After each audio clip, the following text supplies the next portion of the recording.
Hello friends, students. Now our next topic is polymerase chain reaction. We know very well this topic's name also, and because we come across this name of this topic when we are discussing about any diagnostic method or a advanced diagnostic method, I would say, like PCR. We know the topic by the name PCR, that is polymerase chain reaction. It is a technique used in molecular biology to amplify a single copy or a few copies of a segment of DNA across several orders of magnitude, generating thousands of millions of copies of a particular DNA sequence of our interest. This technique was for the first time developed by a laboratory technician. His name is Kary Mullis in 1983. And this has become a very common technique nowadays, used in clinical and research laboratories for a broad variety of its applications. Now its advanced methods are used nowadays for diagnosis of COVID-19. You must be knowing very well. Real-time PCR is used for diagnosis of COVID-19, for confirmation of COVID-19 disease. So this technique is very specific, very sensitive, and very reliable. So we'll just try to know about this technique, its basics in short. In 1993, Mullis was awarded Nobel Prize in Chemistry for his work on PCR. What are the components of PCR? The first and the most important component of PCR is DNA template. It is the DNA target sequence which we are desiring in our sample. DNA template is the DNA molecule that contains the DNA region or a segment to be amplified. The segment we are interested, that is a DNA template. It may be in the sample. The second important component of PCR test is DNA polymerase enzyme. As its name suggests, DNA polymerase sequentially adds nucleotides. Those are complementary to template strand at three ends of the bound primers and synthesizes new strands of DNA complementary to target sequence. The most commonly used DNA polymerase is TAQ DNA, TAQ DNA polymerase. This TAQ stands for a name of a bacteria, that is Thermus aquaticus. It's a thermophilous bacteria. It can withstand the temperature of more than 95 degrees Celsius and still remains stable. The enzyme remains stable at such a high temperature. And this bacteria was found in the hot streams in the United States for the first time. So, the third, one more enzyme is used, that is called as PFU DNA polymerase. Pyrococcus furiosus organism is the source of this enzyme. It is also used widely because of its very high fidelity. That is, the accuracy of adding complementary nucleotides increases. Then the next component that is used is magnesium ions in the reaction. These magnesium ions in the buffer in which the reaction takes place acts as a cofactor for DNA polymerase enzyme and hence is required in the reaction. Then the next component that is required for PCR is PCR primers. Primers are synthetic DNA strands, smaller size, of about 18 to 25 nucleotides. Those are supposed to be complementary to three ends of the DNA template which we are desiring to be present in our sample or which we are trying to study. That may be present in a particular sample which we are interested in for testing. So DNA polymerase starts synthesizing DNA from three ends of the primer. Two primers are used for PCR. One is forward primer and one is reverse primer. The forward primer is complementary to the three end of antisense strand, that is 3 to 5 strand, and the reverse primer is complementary to the end of 3 end of sense strand, that is 5 to 3 end. If we consider the sense strand 5 to 3 of a gene for designing primers, then forward primer is the beginning of the gene and the reverse primer is the reverse complement of 3 end of the gene. Primer designing. Primer should bind to a template with good specificity and strength. So this is very important component in PCR, designing the primers for the template of our interest. Primers do not bind to correct template. Wrong sequence will be amplified. Optimal primer sequences and appropriate primer concentrations are essential for maximum specificity and efficiency in PCR. Then the next component required is complementary nucleotide sequences within a primer and between primers. If there are complementary sequences in two primers which we are using, that is one primer for each DNA strand, if these two are the primers and they have complementary sequences for each other, they themselves will get bound and they will not take participation in the reaction. So complementary nucleotide sequences within the primers should be avoided. Those should not be in forward and reverse primers. If there are complementary sequences within the primer, it will make hairpin structure and that will stop the further reaction. The primer should preferably end on a guanine and cytosine, that is GC sequence, so that it can attach with sufficient strength with a template. This increases efficiency of priming due to stronger bonding of G and C bases. Run of 3 or more cytosines or guanines at the 3 end of primer should be avoided. This may promote mispriming, that is non-specific binding to G or C rich sequences in the genome other than target sequences. As adenine and thymine base pairs with a single hydrogen bond, thymine or adenine residues should be avoided at the 3 end of primers as they are weak in holding the template DNA. So, G and C base pairs are preferred over A and T base pairs in the primers.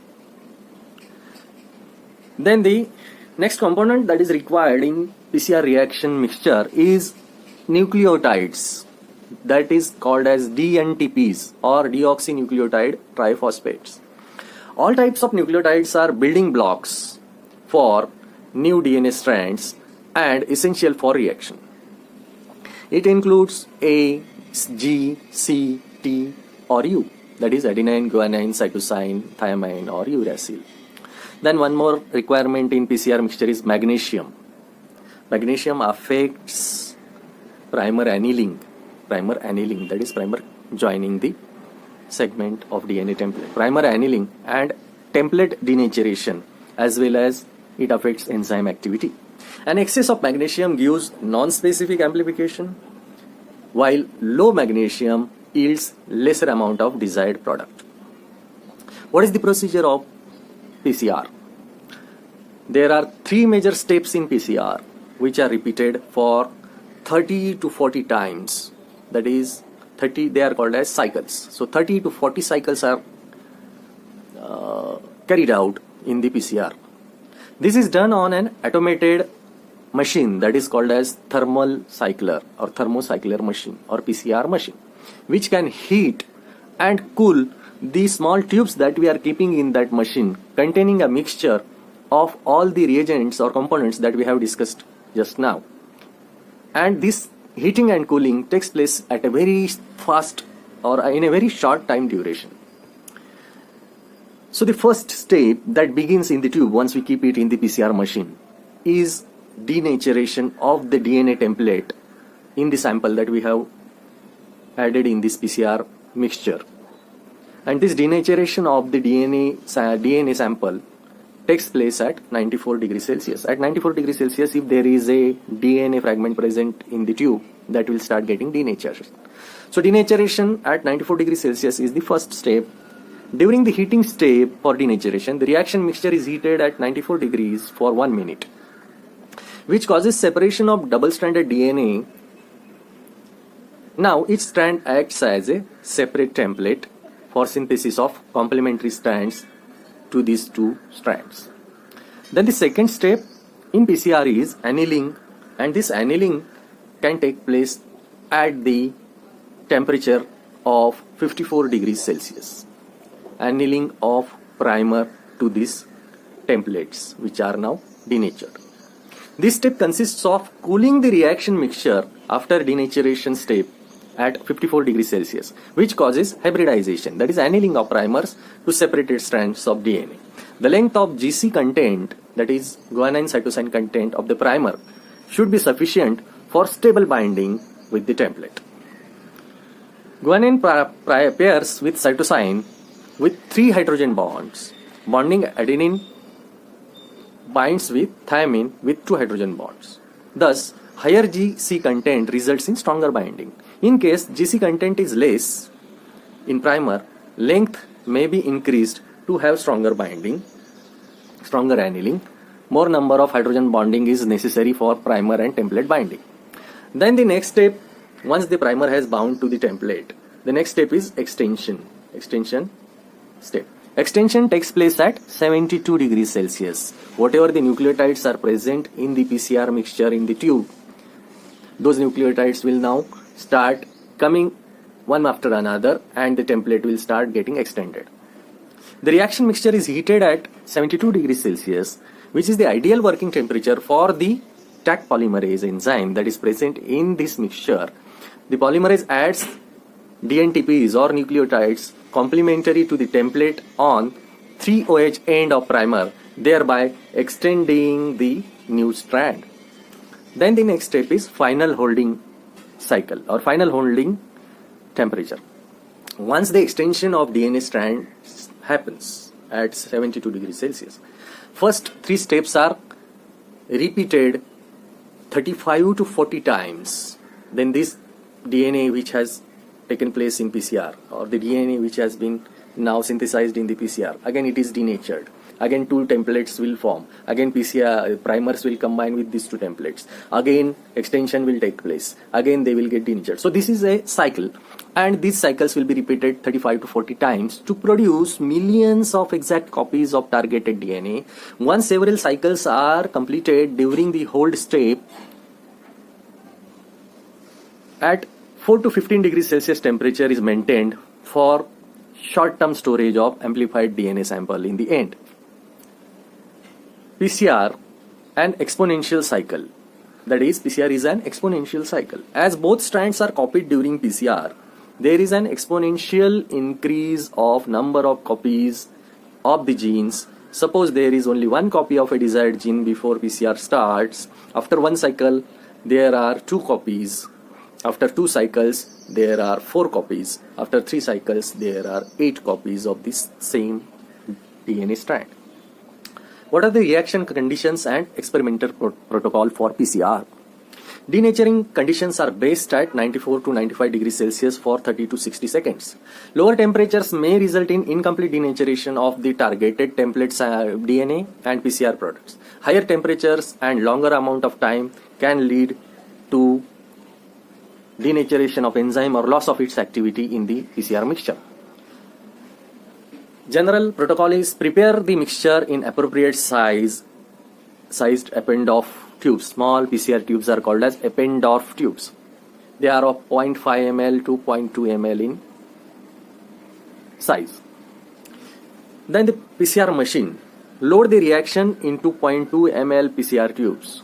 Close the lid and turn the knob until it stops. Turn on PCR machine. The menu should point start.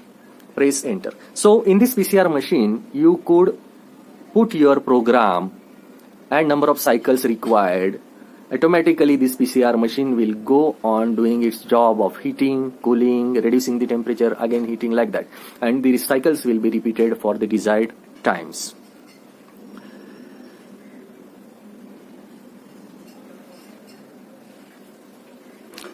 All programs use a 15-second denaturation time at 94 degrees Celsius, followed by 15 seconds annealing time, followed by extension at 72 degrees Celsius. Programs should be given a particular name or a title in the machine. What are the applications of PCR? In molecular biology and genetic disease research, with PCR we can detect the genes. For example, the sample containing pathogenic DNA can be amplified with PCR using known specific primers for that pathogen. The amplification indicates presence of pathogen in the material. We can use it for studies of evolution, genetics. You can use the DNA that is now amplified for various studies. Okay. For identification of the human beings, for identification of the animals, for speciation of animals, for identification of the different tissues, identification of enzymes, identification of bacteria, viruses, fungi, botanical samples, biological samples, and there are immense utilities of the PCR. PCR permits a very early diagnosis of malignant diseases such as leukemia, lymphoma. It can be performed on genomic DNA samples to detect specific malignant cells. Infectious agents like mycobacteria, anaerobic bacteria, and viruses, which are difficult to be diagnosed in the conventional microbiology, can easily be diagnosed with PCR without handling the pathogen. So the exposure time or exposure to the pathogen, the chances are reduced if you are using PCR. That is why we are using it in COVID-19, where the exposure to pathogen is reduced from the sample when we are diagnosing it in the laboratory. So we can even detect the mutagenesis, mutations, after we get the DNA, amplified DNA. Once the PCR reaction is completed for 30-40 cycles. Now what to do with this PCR reaction? The next step is you have to go for electrophoresis to find out whether the desired quantity of DNA that or genes that we are looking for has been produced or amplified in your sample. So for that you have to go for gel electrophoresis of this PCR mixture. So the next step of PCR is to go for gel electrophoresis. Okay, so we will discuss this later on in the next topic.